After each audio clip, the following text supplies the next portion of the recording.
Hey everybody, it's Mr. Wagstaff. Cool stuff to talk about today. So today we're going to continue talking about the Cold War and tensions between Russia and America skyrocket really quick. And we're going to talk about that. We're also going to talk about why it matters not only to America and Russia, but to the rest of the world on why it's so scary when Russia and America have beef with each other immediately after World War II. Let's go ahead and get started. So let's talk about the Cold War. So I want to be very clear here on what it is, because we're going to talk about it a ton, really for the rest of this course almost. So Russia and America, we both have nukes. We get nukes very quickly. We obviously had it to end World War II. Russia gets it almost immediately after. We both make thousands. We point them at each other. So Russia and America are clearly the two superpowers at the time. With America and Russia both wanting to influence the future of the entire world, it wasn't so much a question of, is America and Russia going to go to war? But the question was, when is America and Russia going to go to war? There is this fear, and because we come really close. We're going to talk about a situation today in which we came real close to war. And war, when Russia and America go to war, isn't just going to be a war between Russia and America. Because Russia and America, with all our beef with each other, because of our nuclear weapons, and they're going to increase exponentially from the stuff that was used on Hiroshima and Nagasaki, the weapons are so powerful that if we attack each other with them, while we'll wipe each other off the face of the earth, we will probably could annihilate human existence with the radiation and the fallout from these nukes. So the rest of the world is also very concerned about this clearly obvious going to happen World War III that is going to happen between America and the Soviet Union. Now, spoiler alert, it doesn't happen, which honestly, if you had like 1,000 different universes, there's like 5 of those universes in which this doesn't happen. It's actually very surprising this doesn't end up coming into a full-blown war between America and the Soviet Union. But because it never actually turns into a full-blown war between Russia and America, it is referred to in history, this tension, as the Cold War. I guess a hot war would be if we actually were fighting, but the Cold War is referred to as this tension at the time between Russia and America. So people fully believed, and pretty much rightfully so, that at some point Russia and America are going to go to war. Just when's it going to happen? It's actually pretty surprising that we don't end up having World War III. Because as Stalin is trying to spread out, and America has this concept of containment, in which we don't want them to spread out, all it's going to take is one little thing for a catastrophe to take place, and as this cartoon said, the civilized world just, everything comes crumbling down. So the question here is, why were tensions between America and the Soviet Union concerning to all the countries in the world at the time? So pause me, answer that completely, and we're moving on. So America has this concept of containment, all right, which just means that we are going to stop communism from spreading. So Harry Truman, who's still the president here, his goal is to stop communism from spreading with containment. Now, if there's a little country over here, the country of Bobistan, I don't know, and they're thinking about being communist, Truman comes out and he has this thing called the Truman Doctrine, which he says to America and to our allies, Bobistan cannot be communist. By any means necessary, you stop Bobistan here from becoming communist. It is a very aggressive view here. So you could bomb Bobistan and blow them up to prevent them from being communist. You could be nice to them if you wanted to. You could nuke them and just make it the lake formerly known as Bobistan. They can't be communist then. The Truman Doctrine is a very aggressive and is very symbolic of America's commitment to, we cannot let communism expand. Communism expands, Soviet Union gets stronger, and takes away from countries that America wants to be democracies that will then make America stronger. So the Truman Doctrine, here written by Harry Truman, basically says by any means necessary, you stop a country from becoming communist no matter what. We get involved in Greece and Turkey in these situations. Different countries take different courses of action on how we want to prevent them from being communist. But the question here is, what was the American Truman Doctrine, and why was it important after World War II for American interests? Like, why is it what's it say we're going to stop, and why is it important to America that we stop that thing from happening? So pause me, answer that completely. We're moving on. So the Marshall Plan is very famous in history because it's really, really effective. So the Army Chief of Staff is this guy, George Marshall. We've talked about him a lot here. This is the head general in World War II. This is the guy that put MacArthur over in the Pacific. He put Eisenhower over in Europe. After World War II, because World War II goes well, he gets promoted. He is now Secretary of State, right? One of the second most powerful men in America. So when Truman comes out and is like, the Truman Doctrine says any means necessary to stop a country from becoming communist, you would think the military guy who has to kind of carry this out would very quickly want to turn to the military to like blow people up to prevent them from being communist. What you notice a lot in American history is that generals who served in combat or in charge of a big war like George Marshall are very reluctant to want to use the military, mainly because they see what it can do. So he's like, hey, what if we can get them to not be communist without blowing them up? And Truman's like, I don't care. Do whatever you got to. The Truman Doctrine just says any means necessary. If you can do it by being nice to them, that probably won't work. Then do it. And George Marshall's like, sure, let's try that. So George Marshall, when these countries are thinking about being communist, the big reason they're thinking about being communist is because they're completely destroyed after World War II. They're trying to rebuild. And Russia's like, as a communist nation, everybody works together to rebuild your country. And communism is appealing to countries that are completely destroyed. So George Marshall's like, well, how about if we just go into these countries and say, hey, if you promise not to be communist, we're just going to give you a bunch of money so that you can rebuild your country that way. And this is really effective.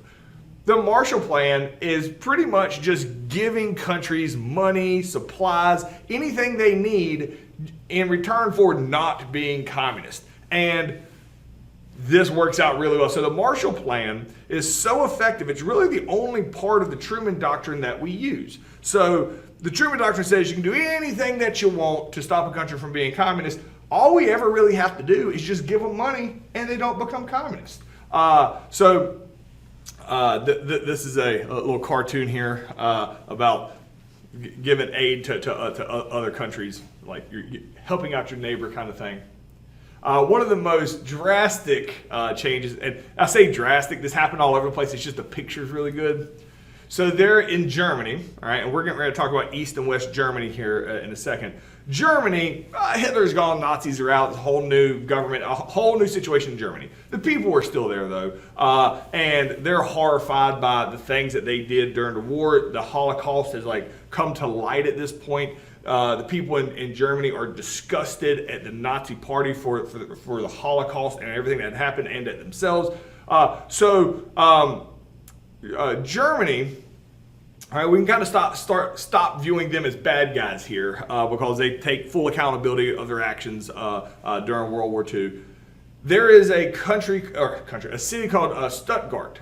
All right, so here's a before and after picture. So Germany, West Germany, America controls, and we want to make sure that they don't become communist, so we give them money. This city here, here's the picture of that city. Actual photograph. Let me bump out of the way here. On the left, this is what the city looked like in 1947 after World War II. Let me back out again. On the right, what I was getting ready to block, that is the exact same photograph taken from the same hillside that overlooks the city. In 8 years, the entire city has been rebuilt, and it's been rebuilt with American money because the Marshall Plan gave people money. When you rebuild, people like you. So the Marshall Plan really helped keep countries from becoming communist because we just threw money at them. So the question here is, what is the Marshall Plan and how does it differ from the Truman Doctrine? So pause me, answer that completely. We're moving on. All right. So there's a story here, and this happens like immediately after World War II. I say immediately, a few years after World War II. We come real close to World War III. It's still in the 1940s. And we always go to World War III, which would be America, Russia going to war, nuking each other, everything goes to crap real quick. And it's called the Berlin Airlift. So here's what happens, all right? I get some maps up here because it's easier. So this is Germany, all right? This is Germany after World War II. Just a big blank map here because we're going to have to divide it up here. So Germany gets taken over, obviously because Hitler loses. Russia comes in from the west and or comes in from the east, and America comes in from the west. And we basically meet in the middle of Germany and liberate it. We wipe out their government. We we want to put a new government involved. Well, America wants to put a democracy in here in Germany. Russia, who also from the other side helped take over Germany, they want to put a communist country in here, and we can't agree on what we're going to do with Germany. So what we agreed to do is we're actually going to divide Germany in half and make it two separate countries. It's going to be West Germany, which is basically run by America and England and France, but America. There's going to be West Germany, and then there's going to be East Germany, which is going to be run by Russia. So here's a picture of that. So West Germany, that is going to be a democracy. These are two separate countries, all right? East Germany is going to be part of the Soviet Union. And that little dotted line, that's the border. That is also part of the Iron Curtain. So nothing goes in or out. East Germany, whole separate country. West Germany, whole separate. So there's no communication between East and West Germany at all. All right? Completely two separate countries, different political systems, everything. All right, you with me? So the issue comes Berlin. And you can see Berlin here on the East Germany side. The problem with Berlin is whoever owns Berlin, all right, whoever owns Berlin has basically all the money in Germany. So Russia and America, we both want to control Berlin, and we squabble and we can't agree on it. But we finally decided, and this is like what happens at the Potsdam Conference and Yalta, when America was still talking. So the fairest thing to do with Berlin, because it's such an important city, is we are going to divide it in half. All right? So we are going to divide Berlin, the city of Berlin, and these are different sections of the city, but there's West Berlin, which is going to be owned by America, and there's East Berlin, controlled by Russia. Now let me go back to the other map. If you notice, Berlin, though, is smack dab in the middle of East Germany, which is inside the Soviet Union. So, if you zoom in again, West Berlin, the left side of Berlin, if you look back at this map, is half a city that is controlled by America, that is a democracy, that is 100% inside the Soviet Union. All right? This is why it becomes a hot spot really quick, because there is no other democracy. There's nothing else in the Soviet Union except for any type of democracy or any America influence anywhere except for and only West Berlin. So West Berlin becomes extremely important. So it's not so much that like, oh yes, America can go in here in the Soviet Union and spy on all of Russia. Not really. It was all state-run TV and stuff like that. We didn't really get any information from West Berlin about what was happening in Russia that we didn't have already. However, the rest of the Soviet Union, all right, who isn't allowed to leave the Soviet Union, can see what happens in West Berlin. This is a democracy inside a communist empire. So there's a lot of eyes on West Berlin.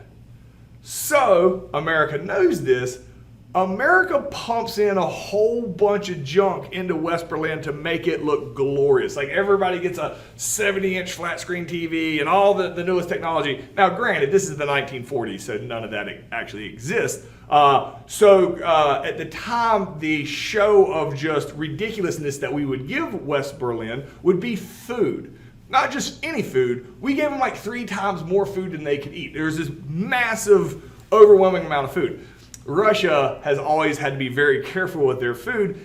However, we pump so much food into West Berlin that we make sure that they have to literally let some of it rot and throw it away, because we know the Soviet Union is looking at West Berlin, and we can be like, oh, this is just what happens in a democracy. Yep, you want to be a democracy, you can have all the food that you want. Hope you guys have fun with your meager portions over there. So it's a power play by America to basically make democracy look glorious, knowing it has a lot of eyes on it from the communist area. Now, back to this map again. How does all this stuff get to West Berlin? All right, because you're not allowed to fly. It's a no-fly zone. You fly a plane over this border, it gets shot down. World War III happens, we all die. All right, because pretty much at this point, World War III, with all the nukes that everybody has and ready to use them, World War III means we all die. We meaning, shoot, could be the human population. So you definitely don't want that to happen. So how do you get supplies in from West Germany to West Berlin? Well, Stalin allows you to use the Autobahn that connects West Berlin to West Germany to West Berlin. We did it with trucks. And we would just line these massive amounts of cargo trucks lined up, and they would go across, and you had to go straight there, unload your stuff, and come straight back driving through the Soviet Union there in East Germany to get there. There and back. You had to do that every day. Well, Stalin gets pretty irritated about the fact that America is making West Berlin look so good that people from East Berlin, the Soviet-controlled side of the city, start actually going to West Berlin because it's better to live on the democracy side than the communist side. This irritates Stalin because it's making him look bad. So Stalin, and this is where the aggression starts, when all these trucks here show up one day in order to provide food, they get here to this checkpoint and it's closed and there's tanks here. And Stalin says, nope, not coming through. And the truck drivers obviously aren't going to try to run the blockade and then start World War III and we all die. So there's this panic, what do you do? What Stalin wants to happen is America not be able to provide food and goods to the people of West Berlin. And by doing so, they all starve to death. And then Stalin can point to them look, America can't even support half a city. How could their style of government, be effective? Well, America's not going to let this happen. So America tries to contact Stalin and talk to him about it, but because of the Iron Curtain and there's no communication in or out, we can't get a hold of Stalin. So all we do is we basically announce on worldwide media, hey, here's what we're doing. Don't get crazy, Stalin, that we're not going to let these people starve to death. So what we're going to do is we're going to fly the food in. We are going to fly the food over the border into the Soviet Union to land in East Berlin, West Berlin, sorry, from West Germany to West Berlin to unload food and fly back. Now, this is a problem on multiple levels. Number one, it is a no-fly zone. Flying means that Russia has the right to shoot you down. If they shoot you down, that would start World War III. We all go to war and we all die. All right? That's a problem. However, America, when we got half of West Berlin, we have a right to provide food and supplies to West Berlin, but he won't let us bring trucks in. So it's a real standoff here, and we can't get a hold of Stalin to talk about this. What makes it even worse is we have to immediately have just thousands of airplanes to be able to take food in to this city. So we need 1,000 of really big airplanes. Guess where we get all our airplanes? They're bombers. So thousands of bombers are going to have to take off and fly over the Soviet Union border into Soviet area in order to land in West Berlin. So we tell them, look, man, we don't have time to make different planes. All we have is bombers. There's no bombs on the plane. They're filled with food. Do not shoot them down. Do not, 100% do not shoot them down. Because this is what is at the border. It's these big guns that are literally designed to shoot down planes that come over. Stalin doesn't respond. So we just decide when the whole world's like, here we go, World War III, and we take off thousands of planes. And we fly over the border. As we fly over these guns, they train on the planes. Here's a replica version of it that point at the planes as they go over, but they don't fire. And the planes land, they unload the food, they fly back. Now flying back, this was also a concern. What if they shoot down the planes flying back? They haven't shot down the planes with the food, but they are like warplanes flying without human aid on them through the Soviet Union, and that would still have started World War III. They don't fire and we land again. Stalin still remains radio silence. We have to do the next thing, the same thing again the next day. And then the next day. And it's really tense, man, because if a plane like crashes in the Soviet Union, what do you do? If somebody on one of these guns has a bad day and shoots one down, like it is so tense. This lasts for a year. And finally, one day I imagine we're getting our planes ready and we realize, wait a minute, where are those tanks at that are blocking the Autobahn? Stalin had pulled back the tanks. And he says, just use the roads again. So Stalin realized that by trying to play hardball here and make America look bad, he basically had to either have World War III or allow these planes to fly over his border, which is a big no-no. And so he grumpily lets it go back to the old way of doing things. This is just a couple years after World War II. But once the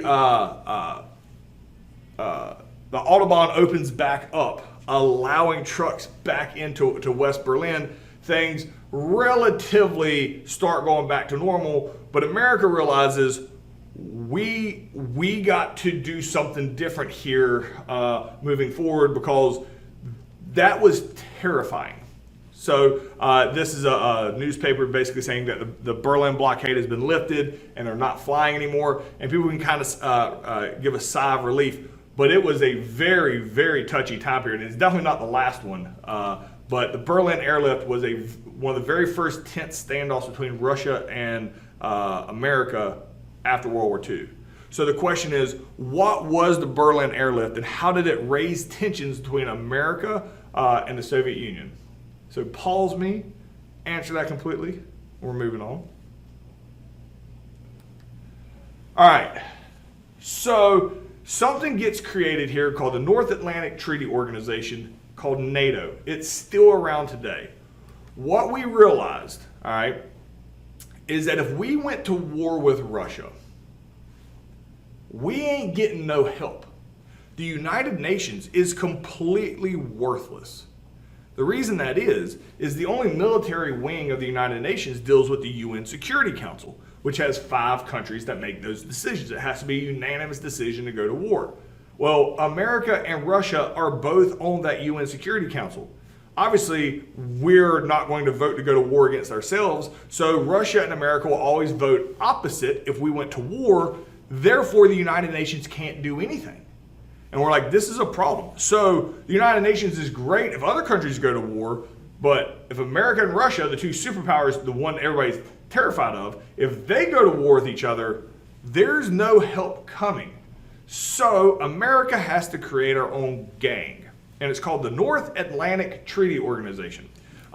So it starts out with 12 members, all right? And so the countries here in black, these are their original ones. England and France, Italy, these countries join, and basically they all team up against Russia. Basically, if Russia attacks America or attacks any of these countries, they all have each other's back. So it's like a little gang inside the United Nations. Because again, the United Nations, based on how it's set up with the UN Security Council, there's nothing the UN can do if America and Russia go to war. So this is a separate gang called NATO, in which these countries, it's basically an anti-Russia gang. And so if you don't like Russia, you team up here. And you can see very quickly more countries start gaining. You got like Turkey here and part of what was the old Ottoman Empire, Greece, 1952, 1955. This is the one that's going to tick off Russia. Right there in the center of the map, that is West Germany. Joins NATO. That's what ticks off Russia. Russia's going to create the Warsaw Pact from that. But you see, up to like 2020, NATO continues to grow up to present day. It's still very powerful. So NATO is a huge part of modern America, just like the United Nations is a huge part of the modern world. So what does NATO do? So basically, if any NATO country is attacked, all the NATO nations come together and they retaliate. Like if you have a civil war or something in your country, it doesn't deal with that. America basically runs it, because these are all the flags are all the different countries today. America is 75% of NATO's budget. What we have noticed happens is that whenever there's a problem with NATO, they just like, America, go deal with it. Because these countries are now friends with America, they stop spending money on their military. This is why in modern issues, you see all these other countries like England and France, and they have this universal health care, where it's government paid health insurance, and everybody harasses America for not having universal health care. And how dumb can you be? Like that's what our taxes go to. Like, why can America not do it? Like, how dumb for you to have a private health care industry? The reason that is because those countries like England and France that talk trash to America and our private healthcare industry, which, let's be honest, has a lot of problems. But they spend their tax money on universal health care. In America, we spend our tax money on the military to protect England and France, because we pay most of the money in NATO, which they don't contribute to. So that's why America, we spend our money on different things than they do. They have more money to spend on universal health care because they don't hardly even have to have a military. They just team up with America. So what's in it for America, if you're thinking that? Well, when you join NATO, you basically have to listen to whatever America tells you to do. So these countries like present day, and I mean not to this extreme, but they're kind of like American satellite nations.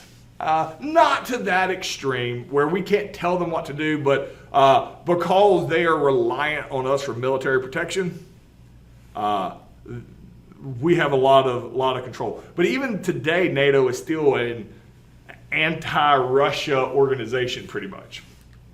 So the question here is, why was it necessary for America to create NATO? Why was the United Nations ineffective if America and the Soviet Union went to war? So pause me, answer that completely. That's what I got for you guys today, and see you guys tomorrow.